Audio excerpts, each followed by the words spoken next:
it could be my brother, it could be my father, my cousin, like people at my church that go to city schools. Like it still affects you like some way or another. And I think it can affect all people. And I think that once everyone realizes that somehow, some way they're connected, that's when like people will put the care that they need to put in.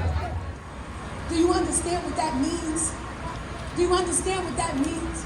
Also, I'm gonna talk to you about trans lives and queer lives. Because again, I'm not saying Moving on next, we kind of touched on this earlier with Carrie Ann when we were talking about why the educational requirements for law enforcement are so low. Why? Why is that? Why are we dealing with that right now? I don't know what the timeline requirements are in New York or in different states. A quick Google search says that you need a 2-year degree to be a police officer, but that's not true. All I know is, at least in the state of Tennessee, you go to the police academy. It's roughly a 12-week program, sometimes a little bit longer. It doesn't say how long of the days or how many hours or how many days you go, but it's to be assumed that if you go for 8 hours a day, it's 7 days a week, it's roughly 700 to 800 hours. But to have a cosmetology license, you need 1,500 hours of experience in addition to your educational classes that you need to take. And that just doesn't sit well with me. I mean, both require skill and education, but if you're going to have someone's life in your hands, I think you should have a little more training than that. Doctors go for countless years. It just doesn't line up well.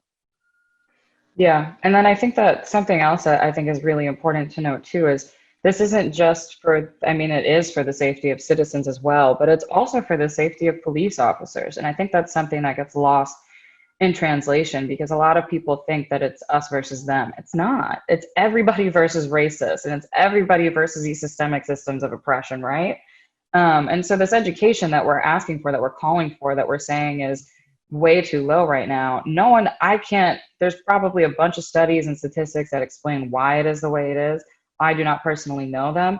All I know is that we want change, and we want that change for the benefit of all of us. Because imagine how much more comfortable and how much safer you would feel as a police officer. You had like 4 years of schooling and tools and sociology classes and psychology classes and de-escalation courses and, self-defense courses, and in different ways of, physically de-escalating violence that don't require or don't even open the door to potentially killing someone. Imagine how much more empowered you would feel as someone who can protect and serve in more efficient and beneficial ways.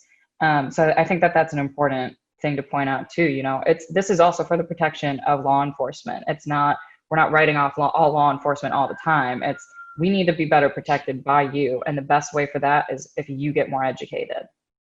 It's also a mental health crisis as well, because, again, can't speak on being a cop, but that has to be so tolling on people. I mean, we think about those in the military and PTSD and all of the shocking things you see as a cop, whether you're a good cop or a bad cop, a racist cop or not. Like, you're going to see a lot of stuff.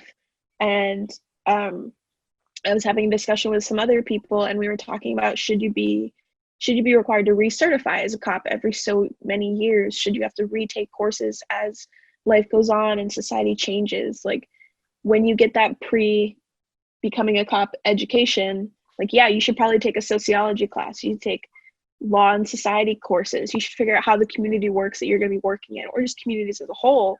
But also you need to figure out how to take care of yourself, because you're going to be dealing with those long days. I have a friend in the police academy right now. During last week, they brought academy people in to help with de-escalation. They're not done training. So it's like, they're not fully cops yet, and they're still being required to do things. And cops who are fully trained are required to work basically 24 hours over the weekend when we had a 3-day curfew. Like, that's not good. No one should have to work a 24-hour shift and then maybe take a snack break and then go do another 24 hours. It's not good for your mental health. You need to be educated on tactics on how to take care of yourself that's taxing on your mind and on your body.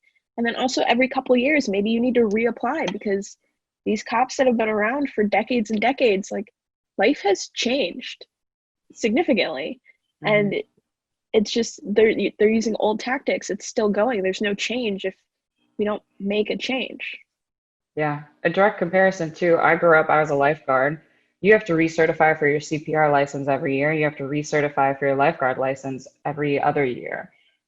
Hmm. And that's just, I mean, lifeguarding is important, but it is not, it's serving and protecting like a pool or a waterfront. It's not serving and protecting the greater, city area or the greater town area. So 100%. And, you spoke a little bit to PTSD. Why aren't we providing officers and law enforcement with therapy? That's a huge issue too. Mental health issues in society today are just so prevalent. Like, it's like I believe everyone should have access to therapy. Like, I've been going to therapy for almost a year now, and it's changed my life, and nothing tragic has happened to my life, to an extent. Like, I think there's a narrative that people go to therapy when something happens, and that doesn't need to be it. I think everyone can benefit from it, but cops, things are happening every day to those people. They need help, and it makes me worry for their health.